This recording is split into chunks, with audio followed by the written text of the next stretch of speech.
Honourable Simon Bridges. Simon Bridges is the National Party Member of Parliament for Tauranga, Leader of Opposition, and spokesperson for National Security and Intelligence.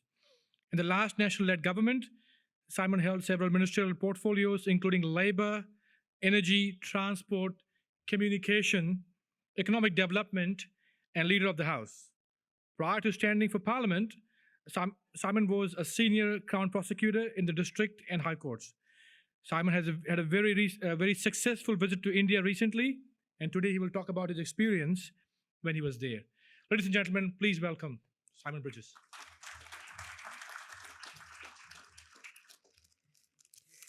Namaste, Sat Sri Akal, good afternoon. It's great to be back again this year at, I think, what is really the premier New Zealand-India forum in our country. Can I apologise for lateness? My plane was late. I blame that Christopher Luxon for that. And can I just acknowledge the dignitaries, Your Excellency High Commissioner of India. It's great to see you. And when Carmen was talking about that digital transformation and identity, I know you've been a great leader in that in your country with passports and the like. And I acknowledge Bev Dillon, Consul General, and of course my members of Parliament here, Pamjit Palmer, and also Kamaljit Bakshi, and all of you in this room. So I say it's great to be here. And my remit is to talk a bit about trade. I would argue it's broader than that, and it has to be. It's also about how we have, and everyone here that I've heard, Liz, Carmen, and others, been talking about a wider, a deeper, a strategic relationship with such a great country as India. And it is, as has been said, good timing for me at least, because I've just come back from India and China. And the compare and the contrast in our relationships and what we do in each country is fascinating and I think important. When it comes to trade, of course, what we want is fundamentally simple. We want more of it, and we do want a comprehensive quality free trade agreement with India. And the reason for that, it seems to me, is obvious. It's the opportunity that it presents. As I say to you, I was in India and China. And in India, we do some $3 billion worth of trade between our countries. In China, that figure is over $30 billion. And that shows you the difference that a free trade agreement and the deep integration economically can have. Of course, when it comes to India, there are many tariffs on our products and meat and kiwi fruit and these various things. In wine, it's a staggering 150%. So you'll forgive me, when I was there, I didn't buy any Oyster Bay Sauvignon Blanc because of the cost. But the possibilities are endless. They are literally unbelievable. The depth, the complexity, the size and scale of India. And you know the story about the growing middle class, huge wealth in India, hundreds of millions of people who I believe, dare I say it, would love our produce, our services, and what we have to offer. There is a youthquake in India, and I was very struck with what someone at Tata Consultancy, who's here in New Zealand and operating in New Zealand, said to me that I think it was by 2028, 75% of Indians will be millennials. This is remarkable. Where other countries around the world are facing aging and possibly, dare I say it, and some of them, the bigger ones, are getting old before they get rich, that the possibilities from that youthquake in India are simply remarkable. And it seems to me the other why is normative. It's strategic. It's that trade is good and that diversification is good. We don't want, if I can be blunt about it, as New Zealanders, to have all our eggs in one basket in China and or in Australia as well.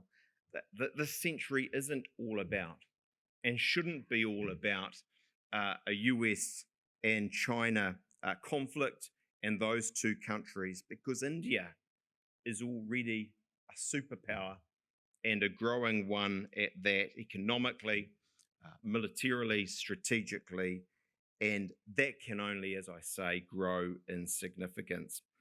We've got an amazing relationship. It's based on a shared history and culture. And I've got to say to you, when I went to India, I didn't quite know what to expect. I think, as Bav has said to me, it was more of everything I sort of would have expected. But I was struck how it was more similar than I thought, frankly.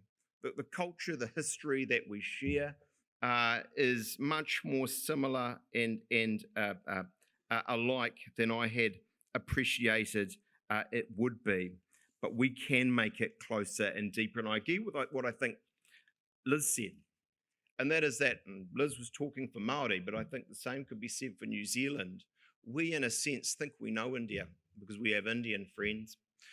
We have some 200, and I think, would you say, about 20,000 Indians on the last census living in this country. But of course, there are Indias.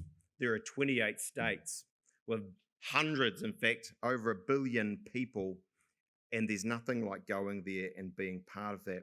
So how do we have that deeper relationship? It seems to me it can't just be about trade, not only because that won't be effective, but for the right reasons. We need a broader, a wider, a deeper partnership between our countries. It can't simply be transactional. Here, take our bags of dairy powder. Here's a tray of kiwi fruit. We'll see you later. That's of limited value to New Zealand and I think to India as well. And what I learned being in India is India's fear when it comes to trade, from experiences it has had, is in unequal relationships, inequitable ones, where in fact it's all one way and not the other.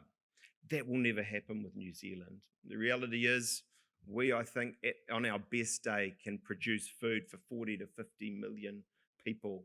We're not flooding any markets, let alone India. We simply can't make enough. We want to do more with India, it seems to me. That should be our aspiration, not simply to sell more. And I think we should acknowledge in all of that this ambition is not going to be easy. But the best things in life never are. They're in fact very difficult. We're small. India is big. We're a Kiwi and India is an elephant. And that is how it is. And I was very struck meeting ministers in Mr. Modi's government about what a high that government is on right now, the popular support it has throughout India. And the thousands of issues that Mr. Modi and his government will have on their plate, making it very hard to move New Zealand in as one of those issues. But even a small Kiwi, it seems to me, can have something to offer an elephant. And so what we need to do, it seems to me, is relatively simple. Actually, I think it was Liz said, you just got to be there. You don't understand until you're there. And I believe government needs to get to India more. As my wife tells me frequently, you don't get a great relationship if you never see each other. Date nights are important. And in a sense, it's the same with countries. To date, this government, if I be candid, no ministers have visited. Myself, Jerry Brownlee, and Kambuljit Bakshi are the most senior delegation to go to India in the last 2-3 years. I encourage the government to get up there more significantly, to invest in the relationship. And I'm certainly clear, if I have the privilege of being Prime Minister in 2020, we'll be there in 2021 in force to invest in the relationship. And there's tangible ways we can do more together and grow that depth of relationship. You know, Kambuljit and I, we played street cricket, and he's not a bad bowler, actually, I've got to tell you. I'm not so good. But, you know, if it's cricket and a sport shared there, can we invest in exchanges? Bharat Joshi, who I think's been at this conference, said to me, Australia invests significantly in youth political exchanges between Australia and India. Is it things like this we should be doing? Is it Bollywood? We both, in our ways, have first-class movie industries in India and in New Zealand. And should we be doing more to foster that relationship, whether it's in-kind help, whether it's investing in getting stars out? These sort of things could have incredibly powerful effect. There are many other areas where I think we could invest more, and time is unforgiving, and so I won't go into them. I'm really clear we need a direct flight between India and New Zealand. I was privileged to sign the ASA, the Air Services Agreement, in this area, and that would be a priority for us.